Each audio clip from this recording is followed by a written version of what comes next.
अभी जब मैंने इनसे बात करी इस चीज़ के लिए तो इन्होंने मेरे को परमिशन दी है। यहाँ जम्मू का मतलब पूरा कंप्लीट देखोगे और वो भी पानी से बना, वर्ल्ड का पहला ऐसा है जो पानी से मतलब वाटरफॉल बना हुआ है, उसके अंदर पूरा जम्मू को प्रेजेंट कर रहे हैं, यहाँ की जो स्टार्टिंग से लेकर अब तक की जो कहानी थी। तो प्लीज़ अभी तक देखना और पूरा देखना, फिर उसके बाद मैं आगे की जम्मू की वीडियो में डालूंगा, ठीक है। और मैं जब बताया कि मैं जम्मू को रिप्रेजेंट कर रहा हूँ और यूट्यूबर हूँ, सारा सब कुछ बताया। तो फिर उन्होंने मेरी टिकट ली। वैसे अंदर जाने की 100 रुपये टिकट थी और वैसे बाहर से देखते तो 50 रुपये टिकट है, ठीक है। तो आप देखना इस वीडियो को कंप्लीट।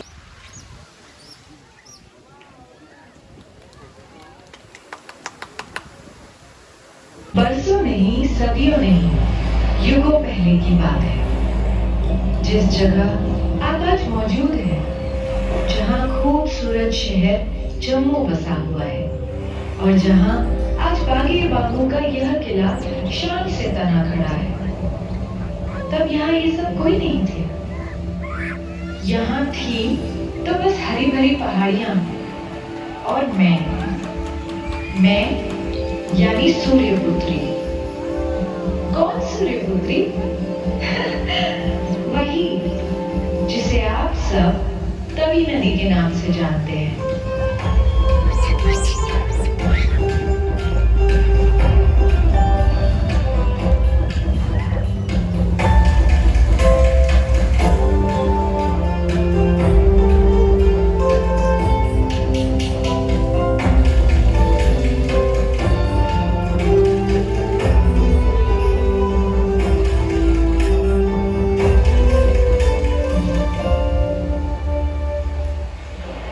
मेरा जन्म हुआ कपिलाश कुंड से, जिसमें सदा चमकते सूर्य को लोग मेरा पिता कहते हैं।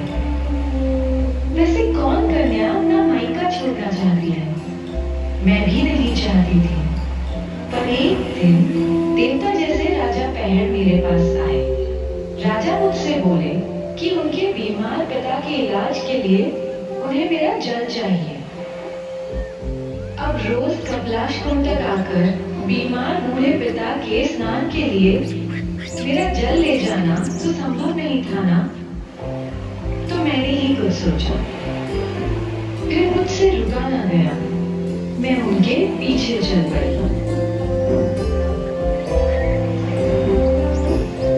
अच्छा करने वालों के साथ अच्छा ही होता है।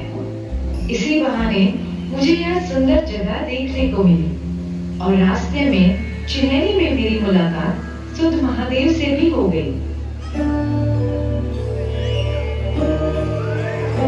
उस समय तक शिवालिक पहाड़ियों में स्थित इस जगह का कोई नाम नहीं था। हाँ, इसकी पहचान जरूर थी। यहाँ की हरी भरी पहाड़ियों पर उगी नरम मुलायम घास और मेरे जल की तासीर से खींचे तमाम चरवाहे दूर दूर से यहाँ अपनी भेड़ें चराने आया करते थे।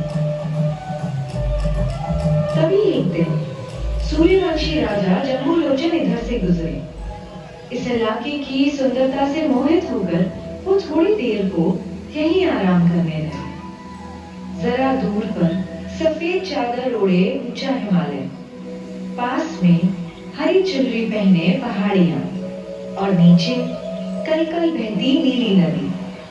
जैसे यह नजारा काफी न था कि तभी राजा जम्बूलोचन ने करीब के एक तालाब पर जो देखा, वह दृश्य एकदम अद्भुत था। राजा जम्बूलोचन को ये नजारा छू गया। जिस जगह एक बाघ और बकरी साथ पानी पी सकते हैं, जहाँ एक शेर भी एक भेड़ को मारने से बख्श देता हो, जहाँ एक मेमना शेर से न डरता हो, वहीं मुझे अपनी राजधानी बनानी चाहिए। तभी तो इस प्रदेश के हर निवासी को बराबर का इंसाफ, बराबर की हिस्सेदारी और बराबर का दर्जा मिल सकेगा।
फूल पुत्री के जल से होवेंगे सब पावन, तेरी बसे की माता निभावे वाली मन भावन।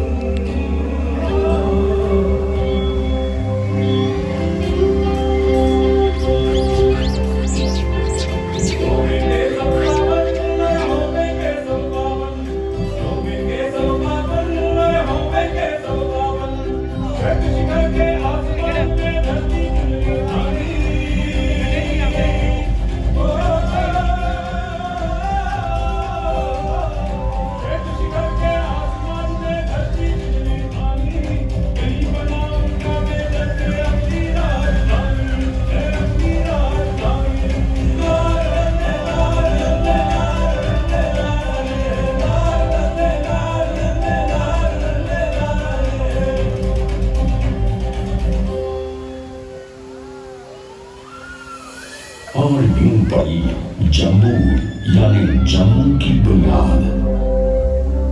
राजा जम्मू लोचन के भाई बाबू लोचन ने भी अपने भाई की राह पर चलते हुए मेरे दूसरे तट पर एक और नगर और कोट की नींव रखी और इस तरह यहाँ एक गढ़ की तामीर शुरू हुई, इस बाबू लोचन के किले की।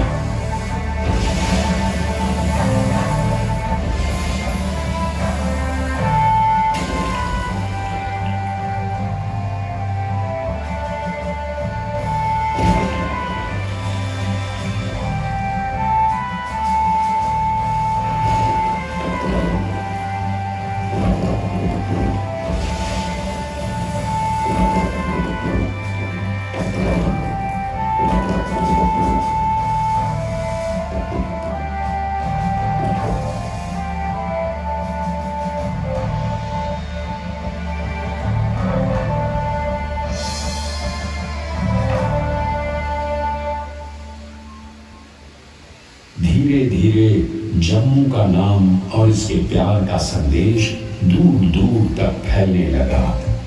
वैसे इतिहासकार तो ये भी कहते हैं कि सिंधु सरस्वती सभ्यता के दिनों से ही ये इलाका बसा हुआ था, जिसके निशान आज भी मांडा और अखनूर में मौजूद हैं।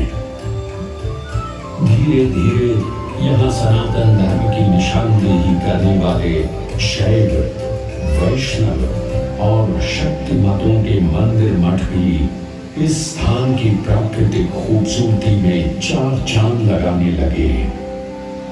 इसी तरह लगभग गौतम बुद्ध के समय से ही यहाँ बौद्ध मत ने भी अपनी जड़ें जमा ली थी, यानी कि मध्य जनपद और अम्बरन यानी अखनूर में।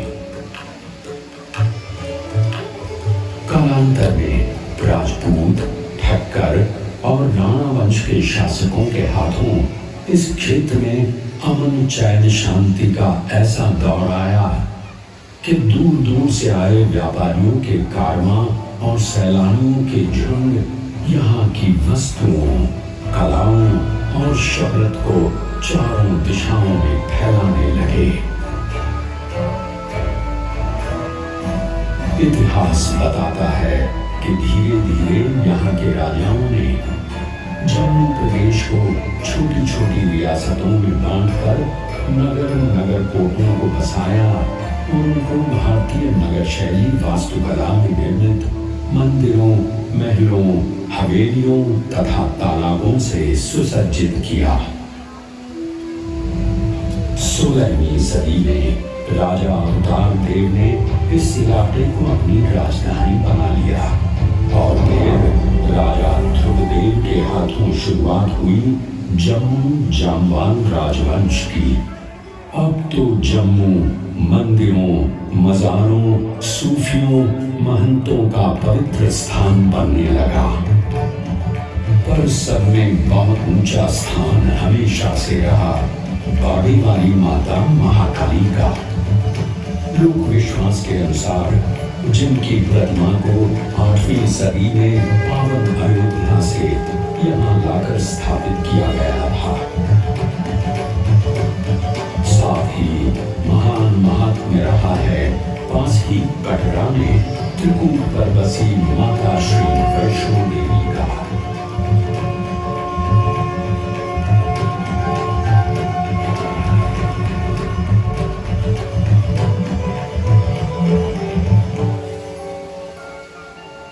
मुगलों ने जब सारे हिंदुस्तान को अपनी सल्तनत का हिस्सा बनाया तो भी जम्मू को डोगरों के संरक्षण में ही रहने दिया गया। मध्य 8वीं सदी में राजा रणजीत देव के वक्त में जम्मू की डोगरा रियासत फलने फूलने लगी और उन्होंने तब ही मुबारक मंडी के महलों की नींव रखी। राजा रणजीत देव ने आसपास की 22 रियासतों को जोड़कर एक मजबूत राज्य स्थापित किया और जम्मू शहर दारुल अमन या शांति स्थान कहलाने लगा और यहाँ शांति पाने और अमन के साथ काम करने के लिए हर मजहब के लोग आने और बसने लगे।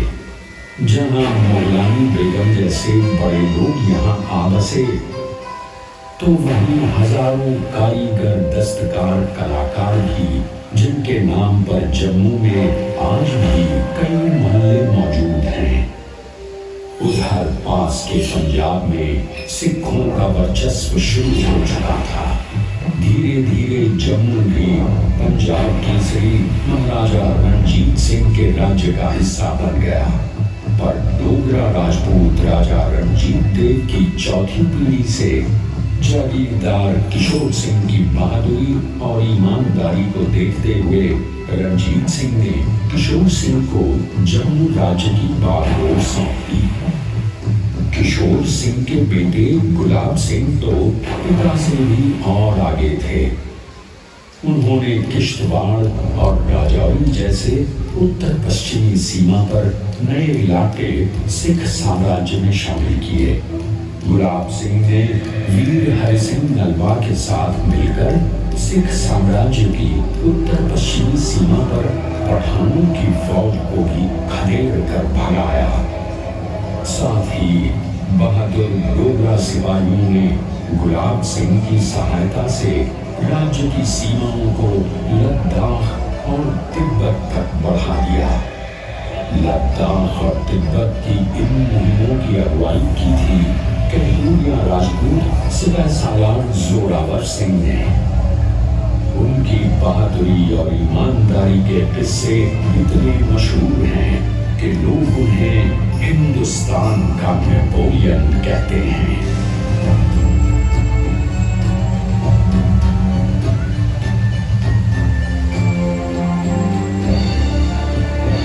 1822 गुलाब सिंह के जम्मू के राजा की गद्दी पर बैठने के बाद इस शहर की किस्मत और चमकने लगी। गुलाब सिंह ने अपने राजा बनने का श्रेय गुरु प्रेमदास की भविष्यवाणी को देते हुए उनकी याद में जम्मू शहर के निकट गांव सिमली में रघुनाथ मंदिर का निर्माण करवाया। इस मंदिर के भित्ति चित्र जम्मू कला के उत्कृष्ट नमूने माने जाते हैं। महाराजा रणजीत सिंह की मृत्यु के बाद अंग्रेजों ने उनके बेटे दिलीप सिंह को गद्दी से हटा दिया। अब पूरा सूबा पंजाब अंग्रेजों के चंगुल में था, पर यह सूरत डोगरों को बर्दाश्त नहीं थी।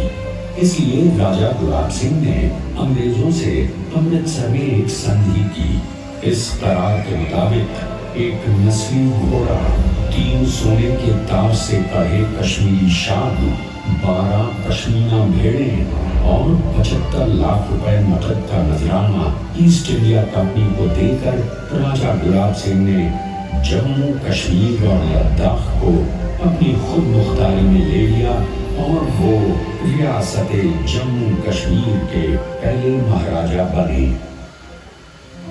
महाराजा गुलाब सिंह के बाद उनके प्रतिभाशाली बेटे रणवीर सिंह ने, जो एक बहादुर राजा के साथ साथ धार्मिक एवं जागरूक प्रवृत्ति के व्यक्ति थे, जब जम्मू कश्मीर की बागडोर संभाली तो उन्हीं के जमाने में इस किले यानी किलाए बाहू को फिर से नई तरह से बनाया और सजाया गया।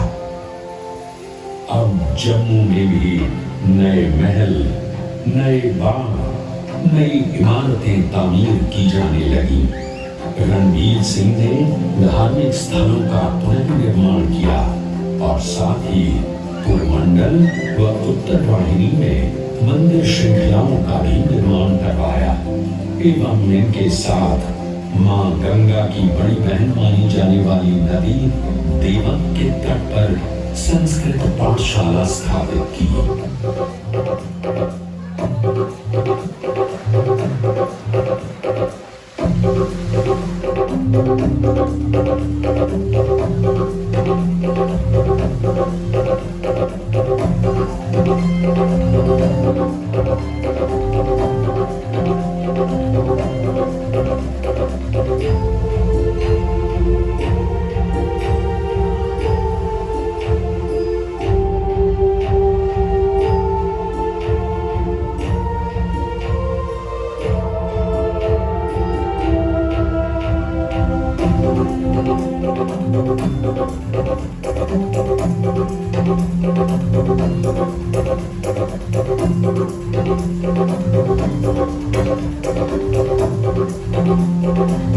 इस प्रदेश के डोगरों, तीर पंजाल से शिवालिक तक विचरण करते गुज्जर बकरवालों, तमाम दस्तकारों, अनेकों पंडितों और विद्वानों, गायकों, लोक नाटक के साधकों तथा मिनिएचर पेंटिंग करने वाले चित्रकारों के चलते जम्मू एक मजबूत और अलग बहुसंस्कृति एवं संस्कारों का गढ़ बन गया, जहां कहीं गद्दियों, गुज्जरों की बांसुरी की धुनें, तो कहीं जोगियों की कारकों और बाएं, तो कहीं कुड, तो कहीं घुमनी, कहीं औरतों का जागरण और कहीं हिरन और भस्मा जैसे कहानी कहते रंग नाट्य रूप मिलने लगे। मगर कुछ कहानियां ऐसी भी हैं जो इतिहास के भी पहले की हैं, इसीलिए आगे की कहानी मैं सुनाऊंगी। महाभारत के समय मेरे किनारे पांडवों की सेना ने डेरा डाला, क्योंकि अश्वमेध यज्ञ में छोड़ा उनका घोड़ा इधर ही चला आया और फिर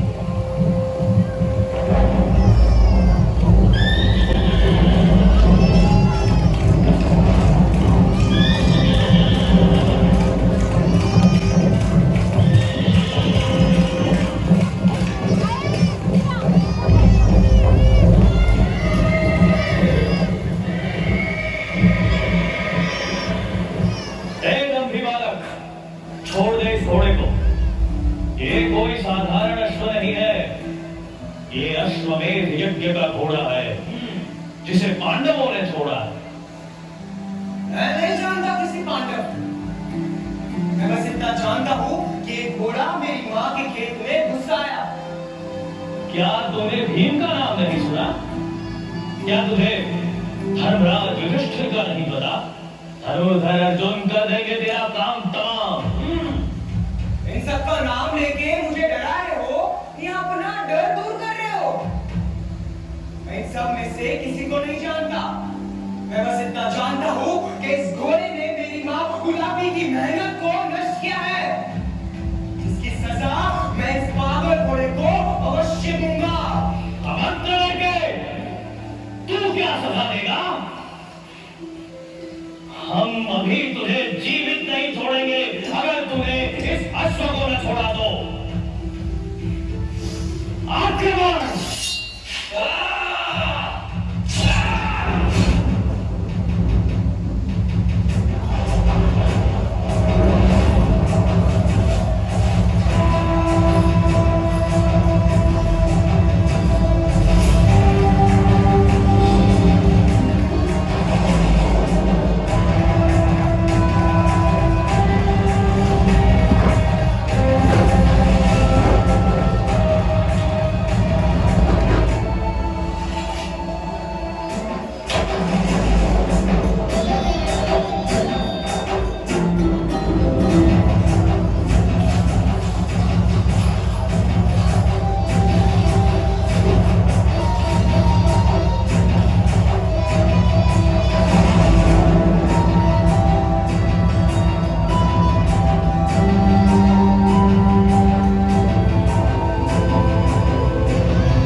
कौन है तुम्हारे पिता जिनसे तुमने यह अद्भुत धनुर्विद्या सीखी है? मैं किसी पिता को नहीं जानता। मेरी माँ ही मेरी परम पूज्य गुरु है जिनसे मैंने सारी धनुर्विद्या सीखी। ज्ञान केवल पुरुषों की भगवती नहीं होती। घोड़ा चाहिए तो युद्ध करना होगा। तो फिर संभालो अपना अस्त्र।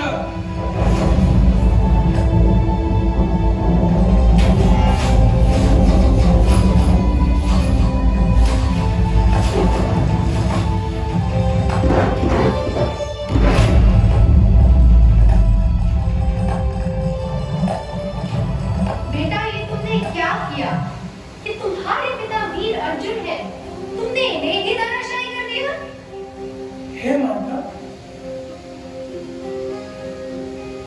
मुझसे बहुत बड़ी भूल हुई।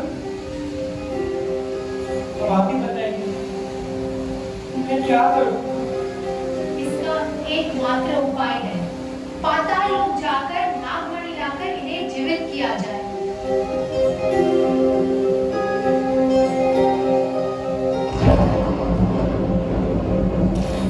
बब्रुवाहन के तेज बाणों ने धरती को ऐसे छेदा कि तीर मानसर से जमीन में घुसा और सुरईसर में निकला।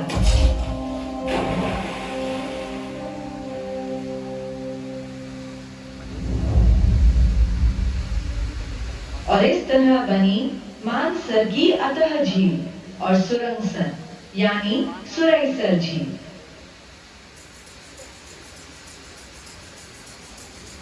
अब हम मानसर और सुरईसर के रमणीक स्थलों से वापस आते हैं और इस बाहुकोट को देखते हैं। यह कद्दावर किला